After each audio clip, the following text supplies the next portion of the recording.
국민연금 계획안 보시면 보험료는 계속 오르고 있고 또 연금 수령액은 줄이는 방향입니다. 결국 납입한 대비 받을 수 있는 연금이 부족할 거라는 얘기죠. 이건 아마 국가에서도 충분히 인지하고 있지 않을까 생각이 드는 부분입니다.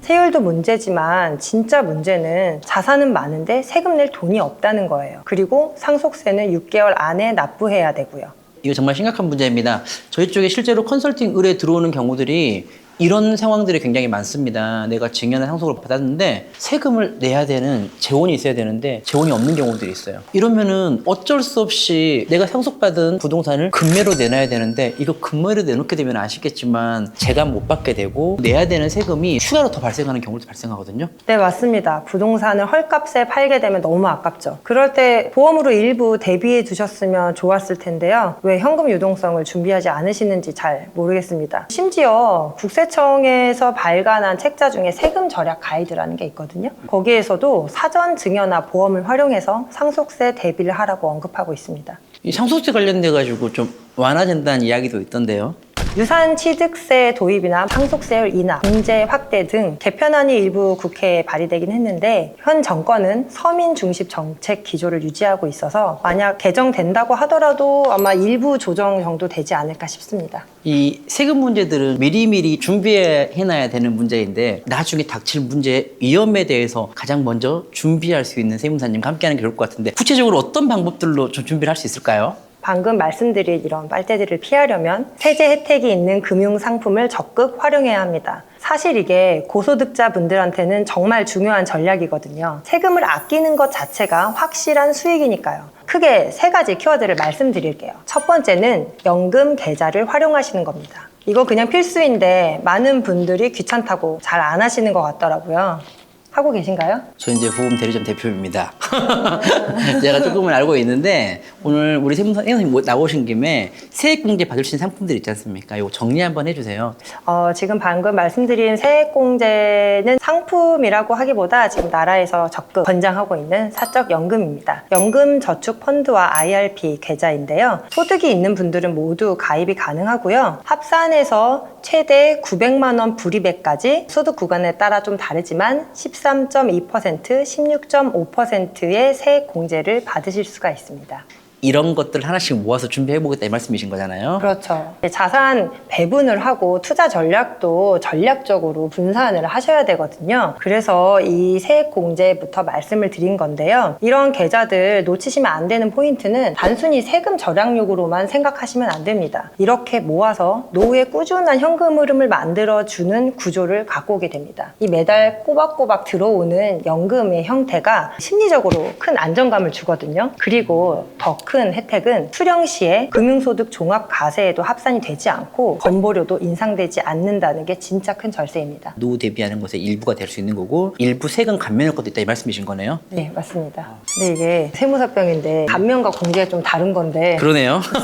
써도 될까요? 근데 일반 분들은 몰라 이게. 어쨌든 감면과 공제 둘 다 덜 낸다는 거는 같은 겁니다. 알겠습니다. 두 번째, 연금 보험이 있습니다. 이것도 조건이 있는데 월 150만 원 이하 또 10년 이상 유지하면 수령하실 때 보험 차익이 비과세입니다. 고소득자일수록 세율이 높기 때문에 일반 상품보다 수익률이 1% 낮더라도 복리 효과까지 더해지면 세후 수익률로 보면 일반 금융 상품보다 훨씬 유리할 수 있습니다. 그리고 마지막으로 보장성 보험인데요. 이건 대표님이 저보다 더 전문가시니까 잘 아실 거 아니에요. 단순한 사망보장만이 아니잖아요. 물론 그렇긴 한데 특별하게 어려울 게 없습니다. 예를 들어서 보험사에서 사망보장 종신보험이라고 하면은 내가 한 달에 얼마씩 내다가 상황사고가 발생하면은 우리 가족들에게 뭐 목돈이 지급된다. 이런 내용들을 많이 알고 계셨었고 실제로 그런 보험이기도 합니다. 그런데 이게 단순하게 내가 죽었을 때만 혜택 보는 보험이 아니고 만일의 경우에 내가 일찍 죽는 게 아니라 너무 오래 살아버릴 수도 있잖아요.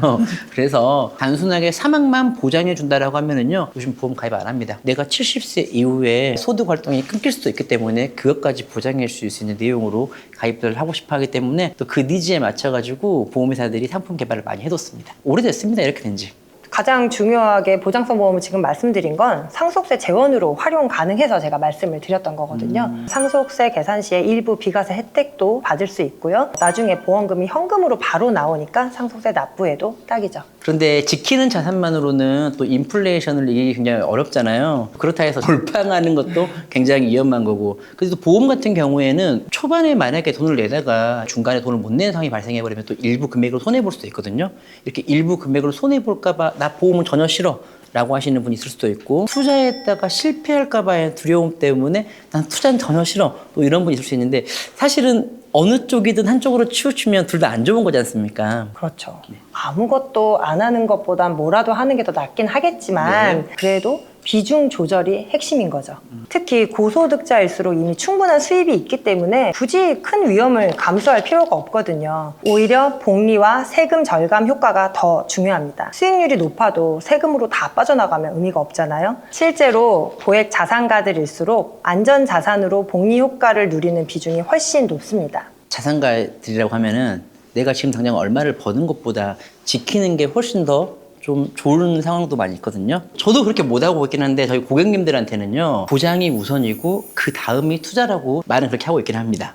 투자는 앞서 말씀드린 연금 계좌하고 IS 계좌를 이용하시면 투자도 하면서 절세 효과까지 누리실 수가 있습니다. 그리고 고소득자일수록 다시 한번 말씀드리지만 세금 절약이 꼭 확실한 수익이라는 거를 꼭 말씀드리고 싶습니다. 맞습니다. 소득이 높으신 분들이 아무래도 기본적인 보장, 절세 이런 부분들을 놓치는 경우가 정말 많은 것 같아요. 시간 날 때 미리미리 챙기시는 게 좋을 것 같고, 보험 상품들 같은 경우에 있잖아요. 저 같은 경우에는 사실 20대 때, 30대 때 반강제로 보험 상품들에 가입이 되어 있다 보니까 다행히도 안전자산을 어느 정도는 확보해 놓은 것 같아요. 그런 부분들도 좀 도움이 됐던 것 같으니까 우리 원장님들, 고소득 올리시는 전문직분들도 미리미리 보장 상품으로 준비해 놓으시면 많은 도움 될 것 같습니다. 사실 오늘 말씀드린 내용들이 원장님뿐만 아니라 개인 사업자, 프리랜서, 직장인 누구에게나 해당되는 이야기입니다. 세금 제도는 날이 갈수록 단순해지는 법이 없어요. 준비가 늦을수록 선택지는 줄고 부담은 커지게 됩니다. 다만 구체적인 방법은 개인별로 상황이 다르니까 맞춤 상담이 필요하겠죠. 연금 계좌 하나 개설하는 것부터 보험 상담 하나 하는 것까지 무엇이라도 시작해 보시길 바랍니다. 오늘 또 말 많은 최준이었습니다. 시청해주셔서 감사드리고 구독, 좋아요, 알림 부탁드리겠습니다. 저 이선미 세무사님이랑 촬영 한 번 더 남았나요? 그게 끝이에요? 네. 다음부터는 좀 편하게 대화할게요. 신나가지고.